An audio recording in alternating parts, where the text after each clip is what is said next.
Hello all of you, welcome back to my channel. मैं आज आप लोगों के लिए लेकर आ चुकी हूँ एक कलेक्टिव रीडिंग जिसका टॉपिक रहने वाला है कि ईश्वर आपको क्या चेतावनी देना चाहते हैं, यानी कि भगवान जो हैं, जिस भी फॉर्म ऑफ गॉड पर आपका विश्वास है वो आपको क्या चेतावनी देना चाहते हैं, क्या मैसेज देना चाहते हैं, हम ये जानेंगे। लेकिन रीडिंग जनरल है, कलेक्टिव है। हो सकता है कि आपकी सिचुएशन के साथ एक्यूरेटली रेजोनेट करे, हो सकता है सिर्फ कुछ % रेजोनेट करे। तो ओपन माइंडेड होकर सुनिएगा और ज़बरदस्ती अपने आप को रीडिंग में फिट इन मत कीजिएगा। जितना आपके साथ रेजोनेट होता है उतना ही एक्सेप्ट कीजिए एंड लीव द रेस्ट। ये रीडिंग सभी ज़ोडिएक साइंस के लिए है, हर उम्र के व्यक्ति के लिए है, टाइमलेस है। जब भी आप इस वीडियो तक पहुंचेंगे, इसे देख रहे हैं, यह आपके साथ तभी रेजोनेट करेगा। बट क्योंकि ये एक डिवाइन गाइडेंस है, डिवाइन मैसेज है, हो सकता है कि आप लोग जितने भी इसको देख रहे हो, कहीं ना कहीं सबके लिए कोई ना कोई मैसेज हो। ओके, जनरल है रीडिंग, कलेक्टिव है, बट फिर भी अगर आप इस वीडियो तक पहुंचे हो, सुन रहे हो, तो डेफिनेटली इसमें कोई मैसेज है आपके लिए, तभी आप यहाँ तक पहुंचे हैं। सभी ज़ोडिएक साइंस के लिए है। एज यू ऑल नो, हमारी जो रीडिंग्स होती हैं वो ऑल ज़ोडिएक साइंस के लिए एप्लीकेबल होती हैं। आइए देखते हैं कि ईश्वर आपको क्या चेतावनी देना चाहते हैं। Be patient, be positive and focus. Okay, जिन पर भी आपका फेथ है, जिस भी फॉर्म ऑफ गॉड पर आपका विश्वास है, उनके बारे में थोड़ा सोचिए, उनका चिंतन कीजिए कि वो आपको आगे का मार्ग दर्शन करें। इंटरेस्टिंग, देखिए टावर कार्ड एक स्पिरिचुअल मैसेज है एक तरह से। अगर हम डिवाइन गाइडेंस के पर्सपेक्टिव में देखेंगे तो it is a spiritual message. ये मैसेज ये है व्यूअर्स कि कहीं ना कहीं यहाँ पर आपको आपके जो डिवाइन स्पिरिट्स हैं, डिवाइन एंजल्स हैं, वो आपको यही गाइड कर रहे हैं कि आपकी लाइफ में कुछ बहुत अनस्टेबल चल रहा होगा, या कुछ बहुत अनस्टेबल हो रहा है, या जस्ट हो चुका है रिसेंटली, या होने वाला है। ये बहुत ही माइनर कह सकते हैं गैप है कि बिल्कुल रिसेंटली कुछ ऐसा हुआ है जिससे सब कुछ उथल पुथल गया, सब कुछ बिगड़ गया, सब कुछ अनस्टेबल हो गया, सब कुछ जैसे बिखर गया। ऐसा रिसेंटली हुआ हो सकता है, या करेंटली ऐसी सिचुएशन आपकी लाइफ में चल रही हो सकती है। इफ़ नॉट, देन पॉसिबल है कि आने वाले कुछ ही समय में ऐसी सिचुएशन आ सकती है जहाँ पर बहुत कुछ अचानक से अनस्टेबल हो जाए, बहुत कुछ बिखर जाए, लॉस जैसा लगे, बहुत ही अनप्रिडिक्टेबल लॉस, अनप्रिडिक्टेबल अनस्टेबिलिटी आपको महसूस हो सकती है आपके लाइफ के किसी भी एरिया में। बट क्योंकि ये एक स्पिरिचुअल मैसेज है, that is a good message. जब भी डिवाइन आपको ये बता रहे होते हैं कि आपकी लाइफ में अब सब कुछ डिसमेंटल होने वाला है, उसका क्लियर कट यही साइन होता है कि आपकी लाइफ में एक रीजनरेशन और रीबर्थ होने वाला है। Yes, so rebirth and regeneration means कि कहीं ना कहीं आपकी लाइफ जो है वो एक रीबर्थ के उससे ट्रांसफॉर्मेशन में है, जहाँ पर आपका पहला कुछ ख़त्म होकर एक नया शुरू होगा। यानी कि इसी जीवन में दूसरा बर्थ आपका हो जाएगा स्पिरिचुअली। इसी जीवन में जो अब तक आपकी लाइफ में था वो सब कुछ तहस नहस होगा और एक नए सिरे से नई नींव रखी जाएगी। एक न्यू फाउंडेशन के साथ एक न्यू बिल्डिंग बनाना स्टार्ट किया जाएगा। बट उसके लिए पुरानी बिल्डिंग को डिसमेंटल भी करना होगा, ब्रेक करना होगा, साथ ही साथ उसे अनस्टेबल करना होगा पूरी तरह से। ये बातें जो हैं ये इमोशनली भी एप्लीकेबल हैं कि किसी के साथ आपके रिश्ते टूटेंगे, कोई आपसे नाराज़ होगा, कोई आपको छोड़कर जाएगा, किसी को आप खो देंगे। ये सब चीज़ें भी दिखाती हैं कि इमोशनल अनस्टेबिलिटी भी बहुत आएगी, इमोशनल ब्रेकडाउन भी बहुत होंगे, या रिसेंटली हुए होंगे, अभी चल रहे होंगे, या आएंगे। उनका मतलब भी यही है कि आपकी लाइफ में एक रीबर्थ होने वाला है इमोशनली ऑल्सो। पूरा जो डिटॉक्स होने वाला है प्रोसेस, डिटॉक्स होने वाला है का मतलब है कि जो भी एलिमेंट्स ऐसे हैं आपकी लाइफ में जिनकी ज़रूरत आपको आगे नहीं पड़ेगी, जो आगे आपके लिए हेल्पफुल नहीं है, जो आगे आपके लिए बेनिफिशियल नहीं है, फ्रूटफुल नहीं है, ऐसे एलिमेंट्स को आपकी लाइफ से रिलीज़ किया जाएगा, रिमूव किया जाएगा। दिस इज़ द डिटॉक्सिफिकेशन और द फिल्टरेशन प्रोसेस, जहाँ पर फिल्टर कर दिया जाएगा ऐसे एलिमेंट्स को जो आगे आपके लिए वांटेड नहीं है, जो आगे आपके लिए यूज़फुल नहीं है। इन दैट केस इमोशनली भी कह सकते हैं, स्पिरिचुअली कह सकते हैं, एंड अदर वेज ऑल्सो एक नया जन्म जैसे हुआ है, एक नया चैप्टर जैसे ओपन हुआ है। पुराने चैप्टर को पूरी तरह से कंप्लीट करके, फिनिश करके, क्लोज्ड ऑफ करके एक नई शुरुआत। और उसके लिए पहले बहुत कुछ बिखरता है, आपने बहुत लोगों की ऐसी स्टोरीज़ देखी होंगी, स्पिरिचुअल लोगों की भी और सक्सेसफुल लोगों की भी, दोनों की लाइफ में देखिएगा, जब अचानक से सक्सेस आने वाली होती है उससे पहले उनकी लाइफ बहुत मिजरेबल हो जाती है, बहुत बड़ा लॉस हो जाता है, कोई बहुत बड़ा धोखा दे देता है या समथिंग लाइक दैट, उनकी फैमिली में वो किसी को खो देते हैं, कुछ ना कुछ उनके संग ऐसा ट्रेजेडी हो जाता है। देन उनकी लाइफ में एक रीबर्थ होता है, एक न्यू कह सकते हैं फेज़ उनका स्टार्ट होता है, एक न्यू लाइफ जैसे स्टार्ट हो जाती है। विद स्पिरिचुअल पीपल ऑल्सो, वो अपनी लाइफ में कुछ ऐसा देख लेते हैं जिसकी वजह से उनके अंदर वैराग्य उत्पन्न हो जाता है। वैराग्य, डिटैचमेंट या विरक्ति, वो इसीलिए उत्पन्न हो जाती है क्योंकि ऐसा शॉक, ऐसा पेन, ऐसा लॉस जो इंसान को लाइफ से दूर कर देता है। जैसे सब फैमिली में कोई बहुत क्लोज है और वो ख़त्म हो गया यानी उसके कहते हैं कि उसका क्या कहते हैं okay, I am just looking for the right word, देह त्याग हो गया उसका। ओके, तो उस वक्त इंसान बहुत महसूस करता है कि जिसको मैं सबसे ज़्यादा प्यार करता हूँ उसका देह त्याग हो गया, फिर बचेगा कौन। और फिर हम ये एक दूसरे के लिए जो कर रहे हैं, एक दूसरे के लिए झगड़ रहे हैं, एक दूसरे के लिए सब कुछ कर देते हैं, चोरी डकैती और मारपीट भी और सब कुछ, ये किस किस लेवल तक जाएगा ये सब। तभी इंसान डिटैच हो जाता है कि कुछ भी तो परमानेंट नहीं है, मेरा ये अटैचमेंट भी इनके साथ परमानेंट नहीं है।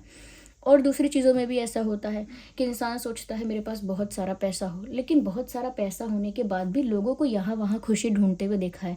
रिच लोग मेडिटेशन सेंटर्स जाते रहते हैं, रिच लोग ऐसी चीज़ों में अपनी खुशी ढूंढते रहते हैं कि लाओ शॉपिंग करेंगे तो खुश हो जाएंगे, अल्कोहल कंजप्शन करेंगे तो खुश हो जाएंगे, आनंद आ जाएगा, या फिर लग्जरी चीज़ों का यूज़ करेंगे तो आनंद आ जाएगा। कहीं नहीं मिलता आनंद, यूज़ सब कुछ करते हैं। ये जो लग्जरी है, ये जो चीज़ें हैं, ये आपकी लाइफ में आपको कंफर्ट देगी, फैसिलिटी देगी। It is a facility and comfort, लेकिन ये हैप्पीनेस नहीं है, ना ही ये आनंद है। कई लोग ऐसा कहते हैं कि हाँ ठीक है, मुझे ना पुअर और सैड नहीं बनना है, मुझे रिच और हैप्पी बनना है, क्योंकि रिच होएंगे तो प्लेन में सैड हो जाएंगे बैठ के, क्या बुराई है, महंगे से महंगे अस्पताल में बीमार हो जाएंगे तो क्या बुराई है।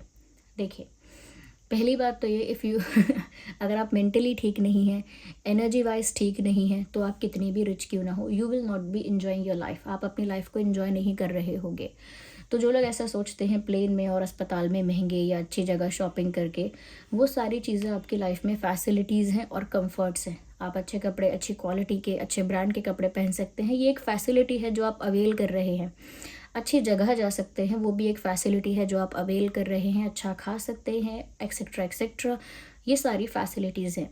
सस्ती जगह ना रहकर किसी अच्छी जगह रहते हैं, लग्जरियस जगह रहते हैं, वो भी सिर्फ एक फैसिलिटी है जो आप यूज़ कर रहे हैं।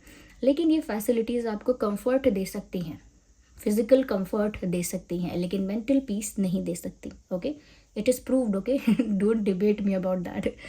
तो यहाँ पर ऐसा ही है कि व्यूअर्स, आपकी लाइफ में भी ना एक ऐसी अनस्टेबिलिटी आई है जिसके बाद एक रीजनरेशन होने वाला है, एक रीबर्थ होने वाला है। तो ये कार्ड ही, ये message he, first and foremost message इतना इम्पॉर्टेंट है कि ये कन्वे करना, चाहे 2-3 मिनट ज़्यादा लगे हों, लेकिन ये कन्वे करना बहुत इम्पॉर्टेंट था। क्लियरली समझ में आया आप लोगों को। Okay, let's see else what else we have, और क्या गाइडेंस है आपके लिए। ब्यूटीफुल, ऐसा लगता है व्यूवर्स के आपकी लाइफ में रोमांस आ रहा है और कोई ऐसा इंसान ही आपको बहुत प्यार देगा, यानी कि बहुत प्यार, अफेक्शन, लव, रिस्पेक्ट प्रोवाइड करेगा। कोई ऐसा इंसान जिसे आप भी प्यार करते हो, जिसे आप भी पसंद करते हो, जिसे आप भी चाहते हो, कोई ऐसा ही इंसान आपको काफ़ी सारा लव, केयर, अफेक्शन देगा, प्रोवाइड करेगा कोई आपको बहुत सारा प्यार। पर वो कोई ऐसा ही इंसान होगा जो आपको बहुत चाहता है और आप भी उसे बहुत चाहते हैं। तो ये एक अच्छा साइन है कि जिसे आप चाहते हैं, पसंद करते हैं, प्यार करते हैं, अब आगे आने वाले समय में उसी इंसान से आपको काफ़ी अटेंशन मिल सकती है, काफ़ी केयर या रिस्पेक्ट मिल सकती है। ओके, काफ़ी अफेक्शन शो कर सकता है ये इंसान। लेकिन फिर भी कोई भी आपको अटेंशन देना ज़्यादा स्टार्ट करे, ज़्यादा केयर करना स्टार्ट करे, ज़्यादा रिस्पेक्ट करना स्टार्ट करे, चाहे आप उसे पसंद भी करते हो, लेकिन ये मत भूलिएगा कि आपकी लाइफ में एक टावर मोमेंट आ रहा है। ये आपको देखना पड़ेगा कि जो भी आपको अटेंशन दे रहा है, क्या वो अब भी रेलेवेंट है आपके लिए। हमें 5th क्लास में अगर किसी से अटेंशन चाहिए थी तो 10th क्लास में भी क्या वो रेलेवेंट है कि उसी पर्सन से हमें अटेंशन चाहिए, हमारी ये विश पूरी हो जाए? No.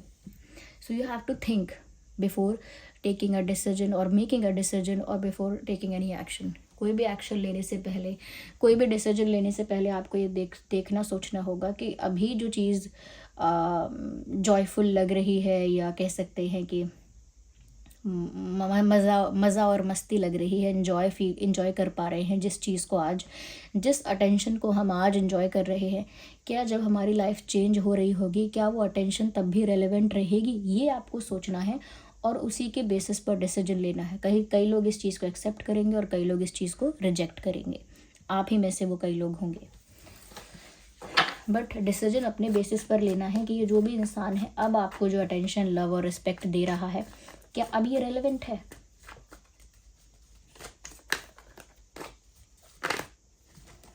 We need one card and here we have many. What's wrong? I think it is because of my excitement. कभी कभी मैं आप लोगों की रीडिंग में इतना इन्वॉल्व हो जाती हूँ कि मेरा एक्साइटमेंट भी यहाँ चैनल हो रहा है। इंटरेस्टिंग व्यूअर्स, यहाँ पर ऐसा हो सकता है कोई ऐसा इंसान, ओके, कोई आपकी हेल्प करने की कोशिश करेगा बट आई थिंक आपको किसी की हेल्प की ज़रूरत नहीं होगी। You will behave that way. मतलब कोई आपकी हेल्प करने के लिए सामने से इनिशिएट करेगा, सामने से हाथ बढ़ाएगा कि आपकी लाइफ में क्या अनस्टेबिलिटी हो गई, क्या बिखर गया, क्या डिसमेंटल हो गया, लाओ मैं आपकी हेल्प करूं, talk to me, tell me what happened. तो कोई आपकी हेल्प करने की कोशिश करेगा बट आई थिंक आप किसी की हेल्प लेना नहीं चाहेंगे। आप ऐसा सोचेंगे कि कोई हेल्प मेरी नहीं कर सकता इस सिचुएशन में, इट इज़ माई डेस्टिनी। क्या मेरा भाग्य बदलने में आप हेल्प करेंगे या मेरा भाग्य रचने में आप हेल्प करेंगे? वो काम तो परमेश्वर परम पिता का है, वो आप कैसे करेंगे? तो इसीलिए आई थिंक आप किसी की हेल्प लेंगे नहीं। लोग आपको ऑफ़र करेंगे बट आप उनको ऐसा कहेंगे, no I am fine, I don't need it, I don't need your help. चाहे कोई फाइनेंशियली करे, इमोशनली करे, कैसे भी करे, लेकिन आप मना कर देंगे। ओके, यहाँ पर आपके लिए गाइडेंस ये भी है कि आपको मना ही करना है लेकिन रिस्पेक्ट करना है।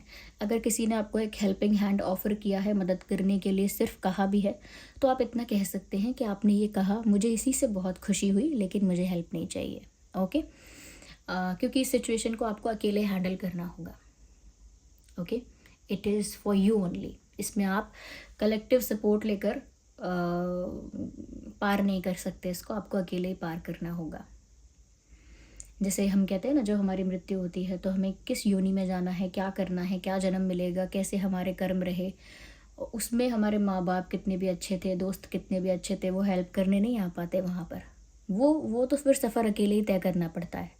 तो ऐसे ही ये आपको, ये जो आपकी लाइफ में ट्रांसफॉर्मेशन हो रहा है, ये भी एक ऐसी चीज़ है जो आपको अकेले ही टैकल करनी है। और जो बहुत अच्छे लोग हैं, जो आपके वेल विशर्स हैं, वो आपकी हेल्प करने आएंगे, लेकिन शायद आप वो सिचुएशन ही ऐसी नहीं होगी जो कोई आपकी हेल्प कर सके, या फिर शायद आप किसी की हेल्प लेना नहीं चाहेंगे। लेकिन आपको इग्नोर नहीं करना है ऐसे लोगों को, बस उनको रिस्पेक्ट करना है, उनको बहुत प्यार देना है। उन्हें कहना है कि आपने बस इतना कह दिया, मुझसे कह दिया कि मेरी हेल्प चाहिए तो मुझे बताना, कोई बात है तो मुझसे कहो, बस आपने इतना कह दिया, मेरे लिए वही बहुत है। आपने इतना सोचा मेरे लिए कि आप मेरी हेल्प कर सकते हैं, या आपने इतना सोचा कि आप मेरे किसी काम आ सकते हैं, मुझे इसी से बहुत शांति मिली है, मुझे इसी से बहुत अच्छा लगा है। ऐसा करके उन लोगों को रिस्पेक्ट करना है। ओके, अगर कोई बोलता भी है कि कुछ चाहिए तो मुझे बताना, तो इसमें भी आप उनको बोलिए कि आपने इतना सोचा, उसके लिए थैंक यू। मुझे चाहिए नहीं, लेकिन आपने ये सोचा, वही बड़ी बात है। तो उनको रिस्पेक्ट करिएगा जो भी आपको हेल्प कर रहे हैं, लेकिन पोलाइटली उनको बताइएगा कि नहीं, आपने पूछा वही काफ़ी है। ओके, कभी कभी होता है ना, हमारी लाइफ में अनस्टेबिलिटी चल रही है, हमारी लाइफ में सब कुछ डिसमेंटल हो रहा है, बिखर रहा है, और अगर कोई बीच में कुछ बोल रहा है बार बार, जो हमारी हेल्प नहीं भी कर सकता है, फिर भी बोल रहा है कि मैं हेल्प करूँ, कुछ मुझे बताओ क्या हुआ, तो हम क्या करते हैं ना, कभी कभी उस इंसान को रिस्पेक्ट नहीं कर पाते हैं। क्यों? क्योंकि हम अपने ही टेंशन में हैं, हम अपने ही दुख से गुजर रहे हैं, हमारी लाइफ में खुद एक अलग एक अनस्टेबिलिटी चल रही है, इमोशनल हो या फाइनेंशियल हो या कोई सी भी हो। तो उस इंसान को हमें उस समय इग्नोर कर जाते हैं जाने अनजाने, और रिस्पेक्ट नहीं कर पाते। इसीलिए हमारा दुख, प्रॉब्लम कितनी भी बड़ी हो, जो भी आपकी मदद करने आ रहे हैं उनको रिस्पेक्ट करना है।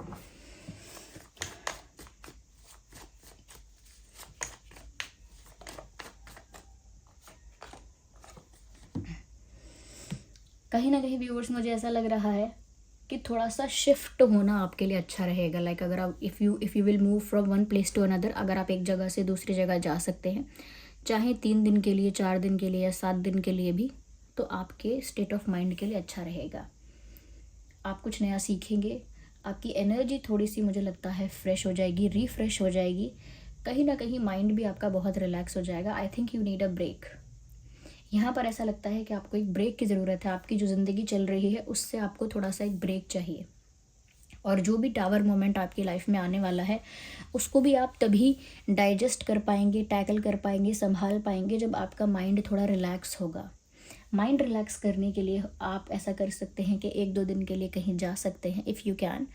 ओके, नहीं अगर कहीं जा नहीं सकते, if it is not possible, तो थोड़ा 2-3 घंटे का समय अपने आप को दीजिए नेचर के साथ। ओके, प्लांट्स के साथ और ट्रीज़ के साथ, सॉइल के साथ, रिवर के साथ। If there is any river around you, अगर कोई ऐसे रिवर, प्लांट्स या कुछ हैं ऐसे पौधे वगैरह या ट्रीज़ और ऐसा कुछ है अगर आसपास, स्पेंड सम टाइम देयर, वहाँ थोड़ा वक्त बिताइए। It will be refreshing and it will relax your mind. ये आपको रिफ्रेश करेगा एनर्जेटिकली भी और आपके माइंड को रिलैक्स कर देगा। तो आने वाली सिचुएशन को आप शांति से हैंडल करेंगे। लुक एट दिस, देख रहे हैं ये एक टावर है, पत्थरों का बना हुआ है, ये टूटकर गिर रहा है। यहाँ पर ये एक मैजिशियन खड़ी हुई है। ओके, जादूगरनी लग रही है, खड़ी हुई है और इसके हाथ में एक मैजिक वैंड है। इसके हाथ में एक मैजिक वैंड है और ये मैजिक वैंड में से स्पार्क भी निकल रहा है और ये पीछे मुड़कर स्माइल कर रही है। इसका मतलब ये इस चीज़ को दिखा रही है कि मैंने इसे अपने मैजिक से तोड़ दिया है।